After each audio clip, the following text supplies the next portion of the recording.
A president of a great private company, service hero. She is also one of the 3 managing partners at another private consultant where she heads the marketing and strategy consulting team. Spent 17 years at the private sector bank of National Bank of Kuwait as assistant general manager responsible for marketing division and retail strategy. Her responsibilities at it included market research, MIS, CRM, internet deployment, service quality, as well as product and segment management. She was a member of key committees that reviewed advertisement or advertising, branding, core system evaluation, BPR, and strategy. Let's all welcome our guest, Faten Abu-Ghazaleh, co-founder and president of private service company Hero Service. It's really a pleasure to have you with us, and good morning, Kuwait. Thank you very much for hosting me. It's a real pleasure. Ms. Faten, and definitely, first of all, it's really good to go into the private sector and, do all these years and then become with your own company. That's the experience. Good for you. Thank you. So what made you decide to create a national benchmark for customer satisfaction? So when I left the National Bank of Kuwait with all the experience that you've just mentioned, and a lot of it was retail strategy, I started consulting companies about their retail strategy. And essentially what you learn is many companies lose sight of the customer and focus on the product and on sales. So one of the challenges is always to tell companies you need to focus on the customer and you need to serve the customer in a way that will satisfy them. And when we started working on setting up customer satisfaction programs at different organizations, they'd always say, you're preaching customer satisfaction.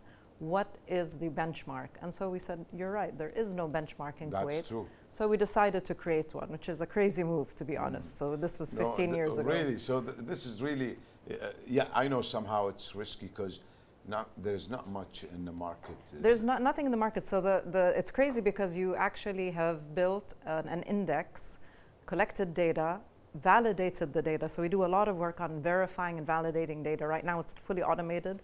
Early days it was manual because we want to make sure we're reporting on the truth, right? Okay. When you're reporting on a brand or on a category like a banking category or airline category, you want to make sure it's truthful and correct KPI that you're sharing, which is a key performance indicator. So from the beginning, it was very key for us to do that. But it's crazy because you have to collect the data, which is very costly, and you have to hope. Costly, and sometimes you have to have the correct and real answers for questions. Yes.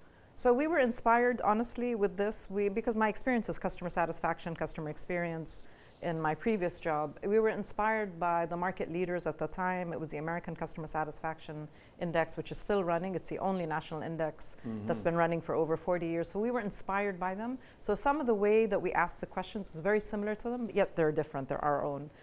So yeah, in CX, in customer experience, CX is customer experience. In CX, there's some critical questions. What were you expecting from the brand, for example? How satisfied were you with the brand? And then how loyal are you to the brand? And then there's several other questions like staff attitude, etc. Why it's important, for businesses to collect customer satisfaction feedback? Well, if you're not measuring what customers think of you, then it's like you're in a boat and you're in the sea and you have no idea where you're going, right? So it's really, really important. It identifies trends. So if companies are not doing well, immediately, if they're collecting data and if they're collecting it live, which is what we do now, it's live data, which is really important, so they can see the dip. For example, we were looking in a specific like the airline category, let's take that as an example. We were looking at the data for the periods where there's a lot of traffic, which would be holidays, summer, etc. We see a dip in customer satisfaction because there's, they're مضغوطين, يعني there's a lot of pressure to travel. Absolutely. You'll see the same in the restaurant category in Ramadan. So you'll see dips in data. So there's a lot of trends that we can pick up. You have to be measuring it live, which is really important. How Ms. Faten, learned what you have learned about Kuwaiti consumers along the years? First of all, they're consumers like all other consumers. So they all have wants, I have an expectation. I go into this restaurant. I have an expectation of a service level, Indeed. but they're more sophisticated. So particularly the audience in Kuwait, and when we break it down to segments, the more educated you are, if you're a Kuwaiti male, you tend to be much more demanding, much more sophisticated in what you want. Than females. Than females. Females tend to That's true. well, females tend to be more tolerant. You know, honestly, this is a new information for me. I thought it's the other way.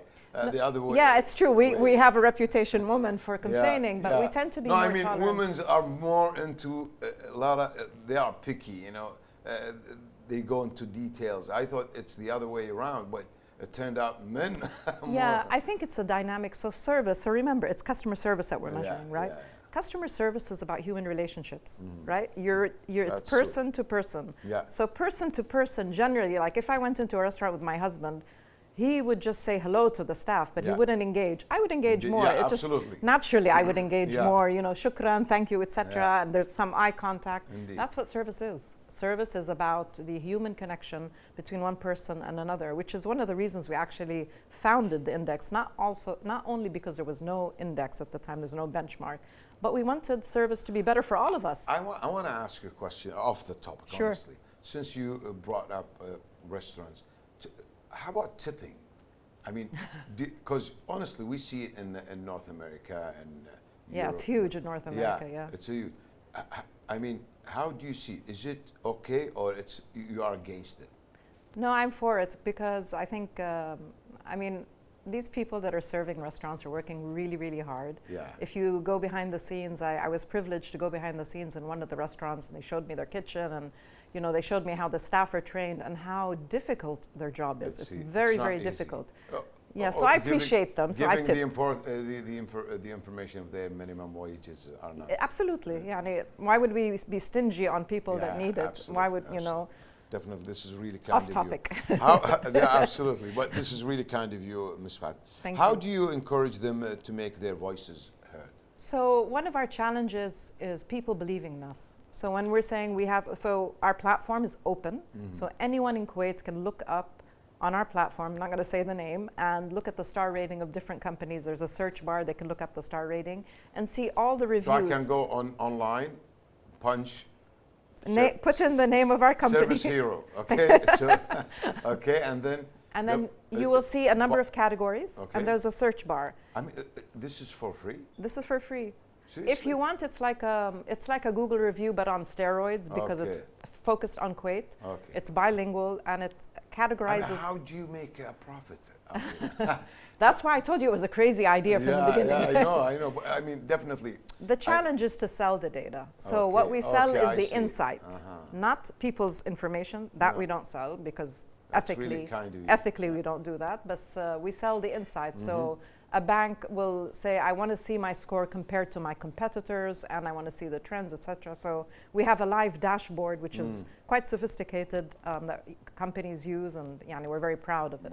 Honestly, you guys are heroes. Thank you. Because you are giving us a free information, and it is costly information. The heroes are the servers. You asked me about tipping, and I really want to go back to that. Yeah. I think the people that serve in stores, we really don't appreciate them enough. Absolutely. And I think companies don't appreciate their staff enough, That's true. which is one of the challenges.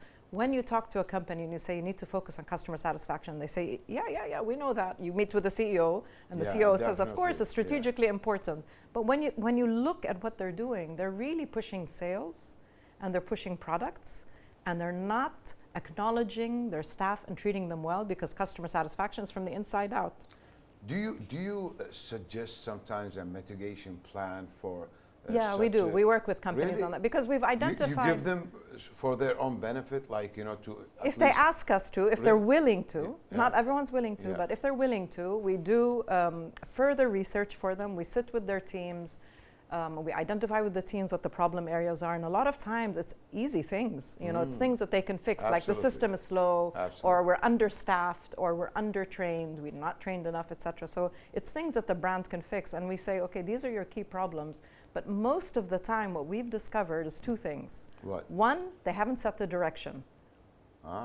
So they haven't said, I want so there's to no be... rules, regulations, by, let's say, a book or something. There's one brand, I'll give you an example, Mr. Farid. There's one brand which is a leader in customer satisfaction. I think it's one of the top brands in Kuwait.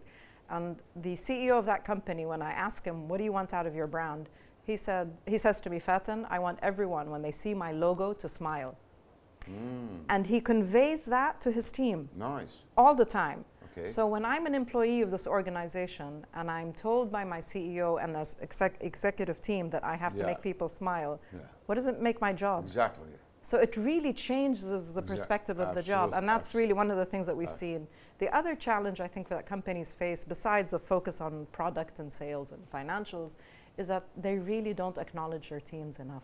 Unfortunately. Even our company, I mean, even my small company, sometimes we forget to say, you did a great job, thank you. I admit, it's hard.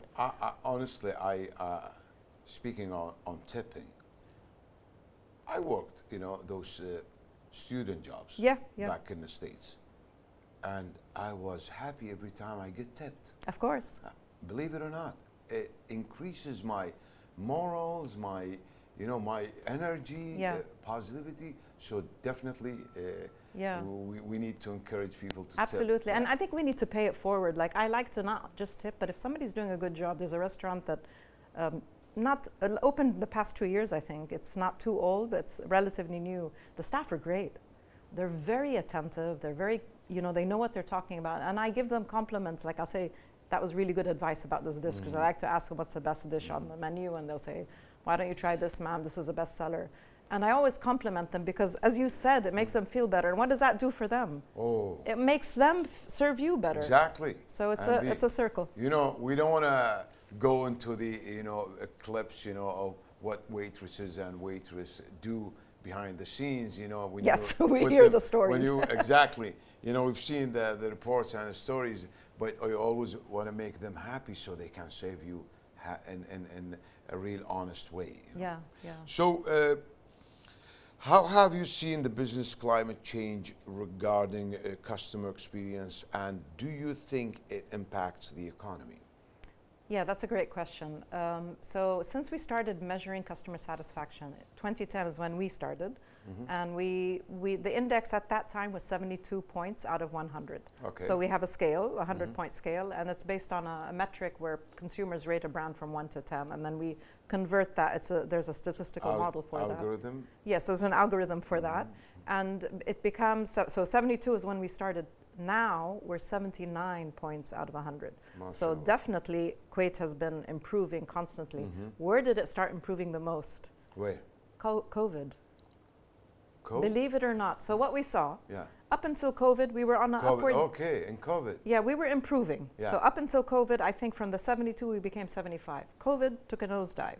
Okay. We dropped significantly, Okay, Kuwait, and everywhere, the whole world. Yeah, the whole world. I think it was a game changer for many companies. I think it was a moment where they said, okay, without our customers, we don't exist. Exactly. So they rethought, they re-engineered.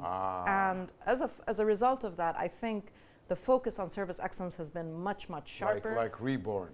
Yeah. And also, I mean, I don't want to say we don't take the credit for the improvement, but because there's a national benchmark, the competition is strong. Absolutely. Like, I know all the banks are competing. If I have a business, definitely I would put you under my consideration, definitely. Yeah, thank you.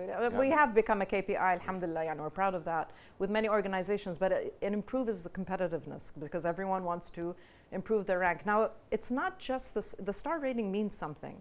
When I started again in my career before, even as a marketing expert, word of mouth was king. So if I was going to go somewhere, I'd ask you, Mr. Farid, which supermarket do you recommend or restaurant? Tell me what kind of restaurant, you go there. I've seen you once. Yeah. So I would, I'd give you a list. Now, the statistics are half of the time people look at reviews as much as word of mouth. Exactly. And when we go to Europe, every time we watch the before you go, you read a review, and on whatever website is. Yeah. And if it's below a 3-star review, you don't go, right? Yeah. So we know that it's here to stay, so it's not going to disappear.